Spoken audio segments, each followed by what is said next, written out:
તમારા પોલીસ ઇન્સ્પેક્ટરને સમજાઈ નથી રહ્યું ઓફેન્સ દાખલ કરવાનું. આવતીકાલ સાંજનો સૂર્યાસ્ત થાય ત્યાં સુધી તમારા જ્યુરિસ્ડિક્શનમાં દારૂ જુગારની એક વસ્તુ મનાઈ. ત્યારે મોદી નહીં જોતો તો કે બેઠો એ છાપરામાં ખૂન ખરાબા થઈ ગયો હોય તો મારી પાસે આવો તો હું એનું સોલ્યુશન હલ કરી શકું. તમે 78 વર્ષના વડીલ ઉપર ઓફેન્સ દાખલ કરો છો તો આ બધા બુટલેગર ઉપર ઓફેન્સ દાખલ કરો. આજે અત્યારે બધું બંધ કરાવો. કોણ છે એનો વહીવટદાર?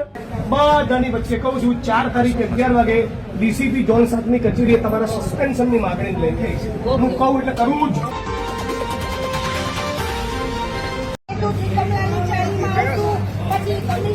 સાહેબને બોલાવશું ને પછી એનું આગળ તમારા માટે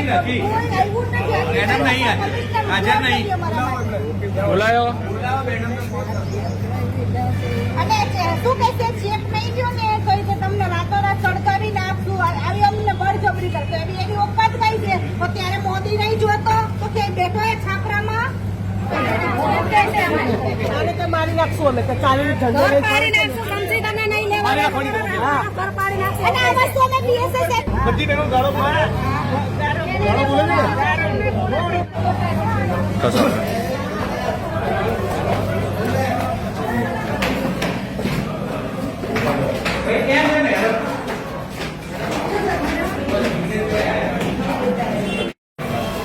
આ બાજુ પીએસઓ કોણ છે અહીંયા તમે કે પીઆઈ કો અદેશો પીઆઈ ને ફોન કરીને એવું કહો કે જિગ્નેશભાઈ એવું કીધું છે કે તમારા એસીપી નહીં આવે ત્યાં સુધી હું પોલીસ સ્ટેશન નહીં છોડું. આવું એમને જાણ થાય. બધાને લઈને પોલીસ કમિશનરના બંગલાએ જઈશ, એમના ઘરે કચેરીએ નહીં. આવું જિગ્નેશભાઈ કીધું કહો.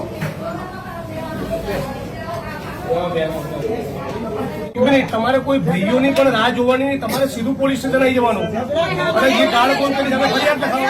પોલીસ સ્ટેશનમાં એવો શબ્દ વપરાય છે કે આ તમારી ત્યાંની મેટર છે ખૂન ખરાબા થઈ ગયો હોય તો મારી પાસે આવો તો હું એનું સોલ્યુશન હલ કરી શકીશ. તો અમે કોઈનું ખૂન કરી પછી આવી તો થઈ શકે. બીજું તો આનો કોઈ હલ નથી અમારી. મારા મારી કેસ હું કઈ વાતમાં જાણતો નહોતો. મારું નામ મારામારીના કેસમાં તમારું નામ લખાવ્યું. મારામારી કરે તરત પોલીસે ફરિયાદ લઈ લીધી. અહીંયા બધા તમને મળવા માંગે છે. હા, આ 78 વર્ષના કાકા બિલ્ડરના લોકો ઉપર હુમલો કર્યો. તમે આમની સામે ઓફેન્સ દાખલ કર્યો. જાઓ ઉભા. હા હા, આ 78 વર્ષના કાકા જે શારીરિક અશક્ત છે, સરખું ચાલી નથી શકતા, એ લોકોને મારે છે. એમ તમે એફઆઈઆર દાખલ કરી છે આમની વિરુદ્ધમાં. અરે તમે એફઆઈઆર કરી છે, આમની ઉપર આરોપી બનાવી દે. બીજું આ બિલ્ડરોના માણસો બધાને અશ્લીલ ગાળો બોલી દે છે. બધી બહેનોને તમને અગાઉ ફરિયાદ કરી છે, લેખિતમાં પણ ફરિયાદ આપેલી છે. લેખિતમાં ફરિયાદ આપેલી ફેબ્રુઆરી. અત્યારે તપાસની એફઆઈઆર કરો.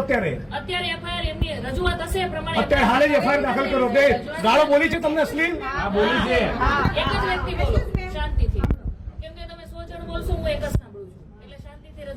બીજું તમારા કોચરબના ઠાકોરવાસમાં દેશી દારૂનો અડ્ડો ચાલે છે. બીજું બાબુ ઠાકોરનો બીજો કોચરબમાં દારૂનો અડ્ડો ચાલે છે. ત્રીજો અડ્ડો ચાલે છે ઇંગ્લિશનો ઝાલાનો. ચોથો ચાલે છે કોચરબમાં ભીલવાસનો. કેમ ચાલે છે એ જવાબ પૂછવા આવે છે. કેમ દારૂના અડ્ડા ચાલે છે? તમે 78 વર્ષના વડીલ ઉપર ઓફેન્સ દાખલ કરો છો તો આ બધા બુટલેગર ઉપર ઓફેન્સ દાખલ કરો. હે પછી ખુલ્લા બધા ચાલે છે ને? ચાલે છે બધા. હા, પછી વિશાલ મહેતાનો અડ્ડો ચાલે છે. કેમ બધા ચાલે છે? જવાબ આપો. આજે અત્યારે બધું બંધ કરાવો. કોણ છે એનો વહીવટદાર? નથી. આ તો એમને દારૂના અડ્ડા ચાલે છે. એમને દારૂના અડ્ડા ચાલે છે. લખો બધી રજૂઆત એફઆઈઆર કરો. 1 મિનિટ બીજી રજૂઆત કરો. તમે ડિસમિસ કરવા માંગો છો? પહેલા 1 મિનિટ આ બાબતનો જવાબ આપો. આ વડીલની ઉપર લેખિતમાં અરજી આપેલી છે. લેખિત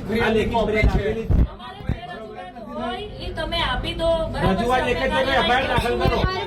જ્યાં દારૂ વેચાતો છે ત્યાં મળી આવશે તો કેસ કરશું. બિલ્ડરના મળે ત્યાં સુધી કોઈ ફરિયાદ થઈ નથી. કાલ સવારે મને ફરિયાદ નહીં જોઈએ. તમારા જ્યુરિસ્ડિક્શનમાં દારૂના અડ્ડા મને લાગે છે તમારા ડીસીપીને મારે કહેવું પડશે. તમારા પોલીસ ઇન્સ્પેક્ટરને સમજાઈ નથી રહ્યું ઓફેન્સ દાખલ કરવાનું. સ્ત્રીઓને અશ્લીલ ગાળો બોલવી એ ફોજદારી ગુનાનું કૃત્ય ના કહેવાય. એને છે ને અમારી કમ્પ્લેન બિલ્ડરોના માણસોને બીજું ખબર પડી એટલે 78 વર્ષના કાકાને ઉપર એફઆઈઆર દાખલ કરી છે. તમે હજી એમનો ગુનો દાખલ કરવાની જો સૂચના ન આપી હોય અને 20 દારૂ અડ્ડાનું લિસ્ટ પણ હું જાહેર કરવાનો છું. તમારે ન કરવું હોય તો ડીસીપી ને ત્યાં જવું અને મને ના પાડી દો તો હાલ ફોન મૂકીને ડીસીપી ને કહું. કે મારે ફરિયાદ કરવી છે ના ના અત્યારે હાલ તમે પેલા પાલડી પીએની પાલડી પીએને તમે સૂચના આપો. 5 ફેબ્રુઆરીથી ફરિયાદ આપી છે એફઆઈઆર કરે એમાં. હું એફઆઈઆર ની કોપી લઈને પછી જઈશ. તમે અમને આદેશ કરો. તમારાથી ન થઈ શકે તો મને પ્રેમથી ના પાડો તો સીપી ના ઘેર જવું, ઓફિસ નહીં જવું, ઘરે જઈશ. નીકળજો અને બેન આપણને એકદમ વિનંતી અને શિસ્ત રાખવામાં કહું છું. આવતીકાલ સાંજનો સૂર્ય અસ્ત થાય ત્યાં સુધી તમારા જ્યુરિસ્ડિક્શનમાં દારૂ જુગારની એક વસ્તુ મનાઈ બધાની વચ્ચે કહું છું 4 તારીખે 11 વાગે ડીસીપી જોન સાહેબની કચેરીએ તમારા સસ્પેન્શનની માગણી લઈ જઈશ. હું કહું એટલે કરવું જ. Take it seriously.